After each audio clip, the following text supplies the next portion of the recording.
Here's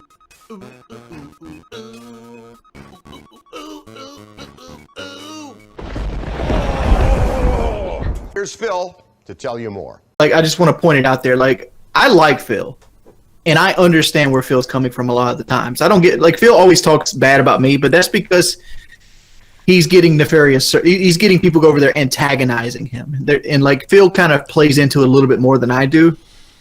So, like, mine and Phil's content are extremely different animals. Like, I've always led a more, like, sincere, game-driven, based channel where he's always just, like, uploaded, you know, Let's Plays that are, like, 10 minutes long and dumped out in mass production. Like, two completely different products. Yeah, he used to just literally record with a camcorder and slice it up and make 10-minute videos on YouTube. That's what he used to do. He did that until 2013.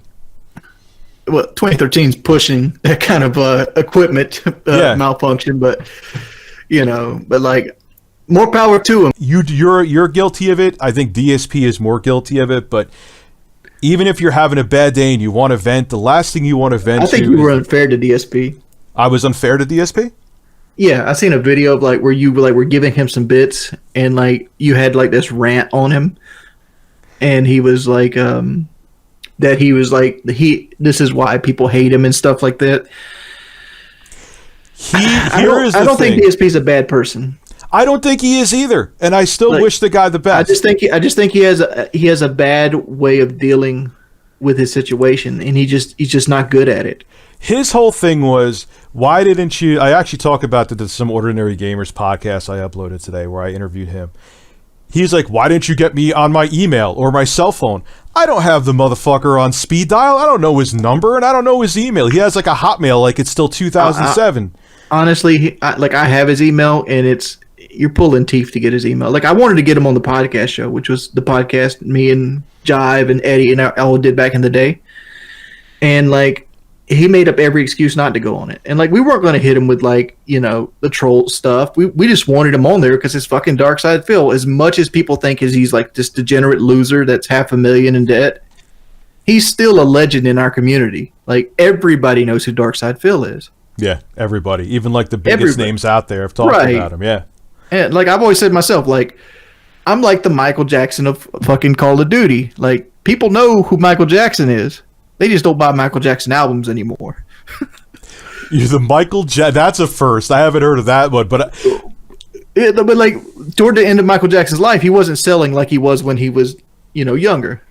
I get what you're not comparing yourself to Michael. You're just the analogy I get is like you're saying that people know who you are, but you're not having the same people watch you. I get the same success. Yeah. The same. It's like I like Phil. Like, and like Phil's actually like Phil get panned because he's bad at Dark Souls. He's actually pretty good at Dark Souls. Oh, he's better than me at Dark Souls. I suck dick. I mean, like if you've ever went to Twitch and put in Dark Souls and clicked any blind Let's Play on Twitch, Dark Side Phil's a god compared to those people.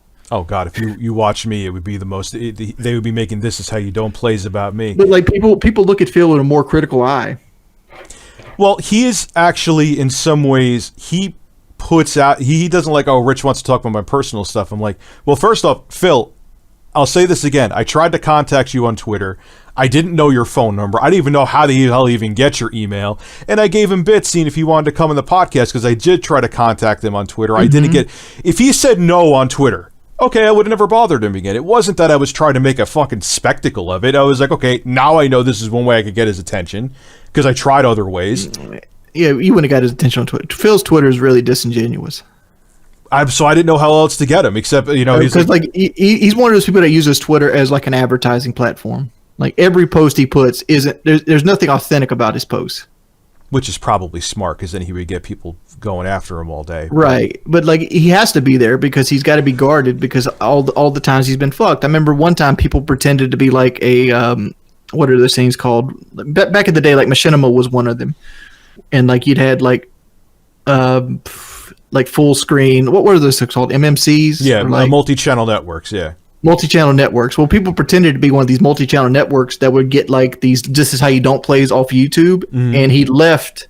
I think it was Maker, or I think he was a Machinima for a long time. I think he was a Machinima for a long time. Yeah, he left Machinima to join these guys, and they're like, "Aha, got you!" And now he's got no contract. So now he has to take a worse deal with Maker, I think. I don't even know who he's with now. I know now he's lost 20 or 30 extra % of his YouTube revenue. his YouTube channel's dead now. He barely uploads to it anymore. I know Right. that. But at the time, that was his main source of income. Like, he went from because our machinima deals were stellar. We had like 90/10s, right? And then like a Maker deal for like a channel that just needs Maker to be their multi-channel network is like 60/40. Oh wow. And yeah, and like he went from a 90/10 to a 60/40 because somebody fucked with him. And it's like, you got to be guarded after that. You know, now you're saying wings. I don't know. How the hell would I dress up his wings? I guess I have a bald cap. I need a bald cap, and I could sit here. When I could do that morning, I'll go out and I'll get a cup of Wendy's chili and some chicken nuggies, and I'll sit here eating chicken or dipping the chicken nuggets in Wendy's chili as I stream, and I'll just ban everyone from stream chat.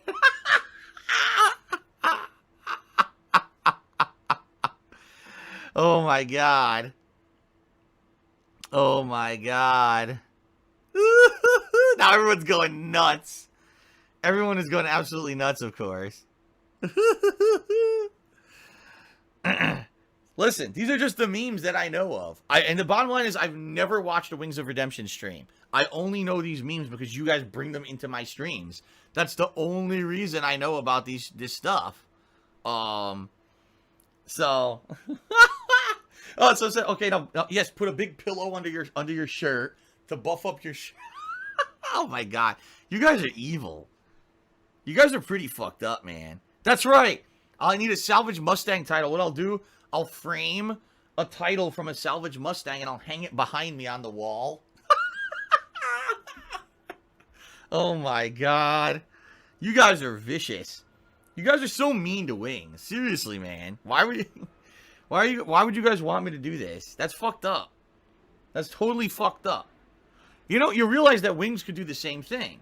So he could say, "Oh, I'll dress up for Halloween. What I'll do is I'll make my foot all wrapped up so it looks like it's swollen with gout, and I'll burp constantly, and I'll do that. You know, there's all the memes about me he could do too, right? He could say, "Oh, I'll have a $2,000 cat on the stream," you know.